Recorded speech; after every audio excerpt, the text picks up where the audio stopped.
नमस्कार, मी पंजाब डक. आज आहे 4 मे 2026 आणि मी जात आहे कोल्हापूरकडं. तर या ठिकाणी जात असल्यामुळं सर्वप्रथम कोल्हापूरच्या शेतकऱ्याला एक अंदाज देणार आहे. कारण की कोल्हापूरकडे जात असताना कोल्हापूरच्या शेतकऱ्याला सांगू इच्छितो की तुमच्याकडं 8-9 दरम्यान 8-9-10 मेच्या दरम्यान एक मान्सूनपूर्व अवकाळी पाऊस येणार आहे. म्हणून हा अंदाज कोल्हापूर, सातारा त्या शेतकऱ्यांनी अंदाज लक्षात घ्यायचा. आणि राज्यात सांगायचं झालं तर म्हणजे राज्यात बऱ्याच शेतकऱ्याचे फोन आले की आता ह्या मेमध्ये एखादी अवकाळी आहेत तर राज्यात आणखीन 2 चांगले मान्सूनपूर्व पाऊस पडणार आहे, 2 अवकाळी पाऊस पडणार आहे. म्हणून हा अंदाज सर्व शेतकऱ्यांना लक्षात यायचा.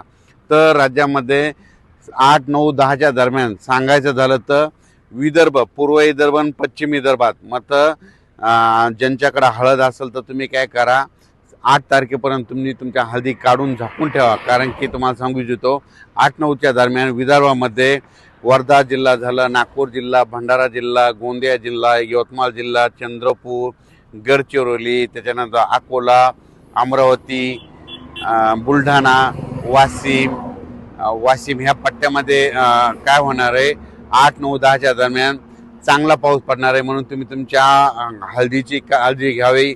हळद असेल तर झाकून ठेवावे. कारण की हा पाऊस विदर्भामध्ये जरा हे जास्त राहणार आहे, पूर्व विदर्भ आणि पश्चिम विदर्भात जास्त प्रमाण राहणार आहे. म्हणून हा अंदाज विदर्भातल्या सर्व शेतकऱ्यांनी सर्वप्रथम लक्षात घ्यायचा. त्याच्यानंतर आपण मराठवाड्याकडे वळू.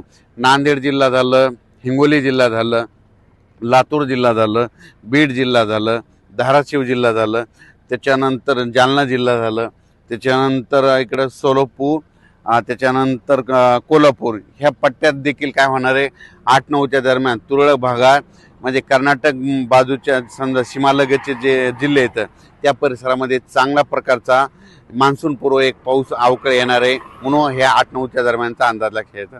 त्याच्यानंतर राज्यात सांगायचं झालं तर मग नंतर परत आणखीन पाऊस येणार आहे का, तर राज्यातल्या सर्व शेतकऱ्याला सांगू इच्छितो की आज आहे 4 मे 2026. आजपासून कंप्लीट 35 दिवस पाऊस राहिलेला आहे. तर तुम्ही काय करा, शेतीचे कामे आटपून घ्या. कारण की तुम्हाला ही अवकाळी पाऊस सुरू झाल्याच्या नंतर तुम्हाला वेळच भेटणार नाही. आणखीन परत एक सांगू इच्छितो की 14 मे ते 20 मेच्या दरम्यान चांगला राज्यात पावसाळ्यासारखा मान्सूनपूर्व पाऊस येणार आहे. म्हणून हा अंदाज सर्व शेतकऱ्यांनी लक्षात द्यायचा.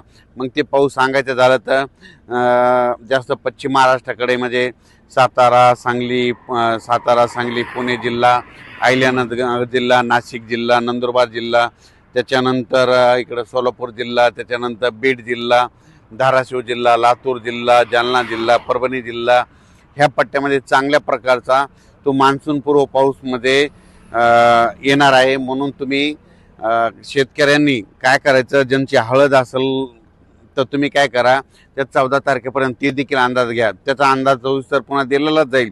पण राज्यात मात्र सध्या तरी 8-9-10च्या दरम्यान एक पाऊस येणार आहे आणि त्याच्यानंतर 14 ते 20च्या दरम्यान एक पाऊस येणार आहे. राज्यातल्या सर्व शेतकऱ्याला सांगू इच्छितो की हे 8-9-10च्या दरम्यान हे पाऊस पडणार आहे. ते सगळीकडेच नाही, फक्त पूर्व विदर्भ आणि पश्चिम विदर्भ आणि त्याच्यानंतर हे काही जिल्हे आहेत. समजा कोणते, सांगली जिल्हा झालं, कोल्हापूर जिल्हा झालं, सोलापूर जिल्हा झालं, धाराशिव जिल्हा झालं, त्याच्यानंतर लातूर जिल्हा, नांदेड जिल्हा, धर्माबाद, आदिलाबाद ह्या पट्ट्यामध्ये जरा असणार आहे. पण 14 ते 20च्या मात्र बऱ्याच जिल्ह्यामध्ये जरा जास्त प्रमाणात चांगला पावसाळ्यासारखा पाऊस पडणार आहे.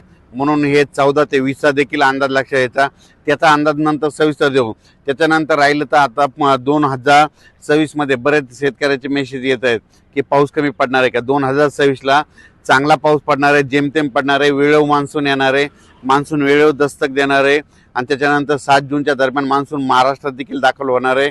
म्हणून सर्वप्रथम शेतकऱ्यासाठी आनंदाची बातमी. पण यावर्षी मात्र परतीचा पाऊस मात्र जास्त धुमाकूळ घालणार आहे. परतीच्या पावसामध्ये काही काही ठिकाणी अतिवृष्टी देखील होणार आहे.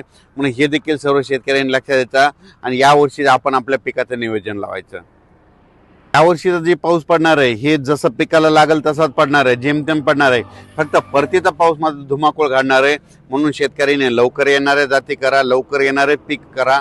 असं करून तुम्ही तुमचं 2026चं नियोजन करा. यावर्षी शेतकऱ्यासाठी चांगलं साल राहणार आहे. कारण की यावर्षी दोन्ही पिकं येणार आहे, एक खरीप पण येणार आहे आणि रब्बीचं देखील येणार आहे. दरवर्षी दोन्ही पिकं येत नसते, पण यावर्षी सुरुवातीचा पाऊस कमी असल्यामुळे रब्बी देखील येणार आहे आणि खरीप देखील येणार आहे. म्हणून ही सर्वप्रथम शेतकऱ्यासाठी आनंदाची बातमी. फक्त पावसाला आता 35 दिवस शिल्लक आहे, म्हणून तुम्ही तुमच्या शेतीची कामे करून घ्यावी. धन्यवाद.